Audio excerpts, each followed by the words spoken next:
में मकर संक्रांति का क्या महत्व है और हमें कैसे मनाना चाहिए? देखो, मकर संक्रांति एक लोक पर्व है और लोक पर्व इसलिए है कि उस दिन सूर्य मकर राशि पे प्रवेश करता है और हमारे देश में तापमान भी अंतर आता है। जैन धर्म में राशि आदि को, ग्रह नक्षत्र को पूजने का विधान नहीं है, इसलिए धार्मिक दृष्टि से तो मकर संक्रांति का कोई ऐसा महत्व जैन धर्म के अनुसार नहीं है। लेकिन ये लोक पर्व है, उस दिन से दिनमान बदलता है, प्रकृति में परिवर्तन आता है और हम लोगों का जीवन, लोक जीवन, हमारी संस्कृति में प्रकृति के साथ बहुत जुड़ा हुआ रहा है।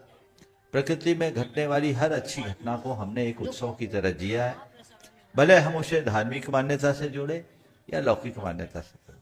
तो संक्रांति के दिन तिल खाना, तिल क्यों खाते कि उस दिन से तिल दिन बढ़ने लगता है। तिल खाए, गर्म करता है, प्रकृति के अनुकूल भी होता है, तो तिल खाते हैं, चूड़ा खाते हैं, दही खाते हैं। तो ये सब चीजों को खाने में हानि क्या है? ये धर्म मान के तिल मत खाओ, खाया भी नहीं जाता। चूड़ा खाना धर्म नहीं है, ये हमारी रीति, ये हमारी लौकिक परंपरा है। और लोक परंपरा के अनुसार जैन संक्रांति को उसी रूप में मनाते जैसे जैन मनाता है। जैनियों के यहाँ एक बहुत बड़ी बात है जो जैनों के अनाग्रही अनेकांतात्मक दृष्टिकोण को प्रकट करता है। सर्वम ही खलु जैनानाम प्रमाणम लौकिको विधि यत्र सम्यक तो हानिर्न न च व्रत दूषणम। जैनियों को वे सारी लौकिक विधियां मान्य है जिसमें हमारे सम्यक की हानि न हो और हमारे व्रतों में दूषण न लगे, यानी हमारी मूलभूत आस्था प्रभावित नहीं होनी चाहिए और हमारे आचरण में शिथिलता, हमारे हिंसादिक पाप हमसे ना हो।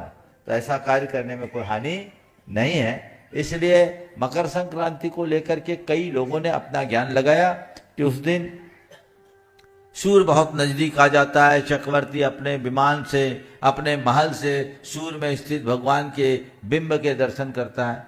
ये कथन एक दो बार मैंने भी पहले कह दिया, परंपरागत तरीके से चले आने की बात।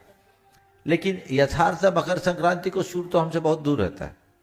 वो कर्क संक्रांति के दिन सूर्य निकट रहता है, जिस दिन चक्रवर्ती उसको देखता है। तो कर्क संक्रांति तो आएगी आपकी जाके आषाढ़ में, अभी नहीं। तो ये अंतर है। इसलिए मकर संक्रांति को धार्मिक दृष्टि से नहीं, इसे एक लोक पर्व के रूप में कई लोग पतंग उड़ाते हैं। अब पतंग उड़ाने का भी प्रसंग आ गया तो मैं इतना कहूंगा, भैया ऐसे पतंग मत उड़ाओ जिससे लोगों के प्राण उड़ जाए।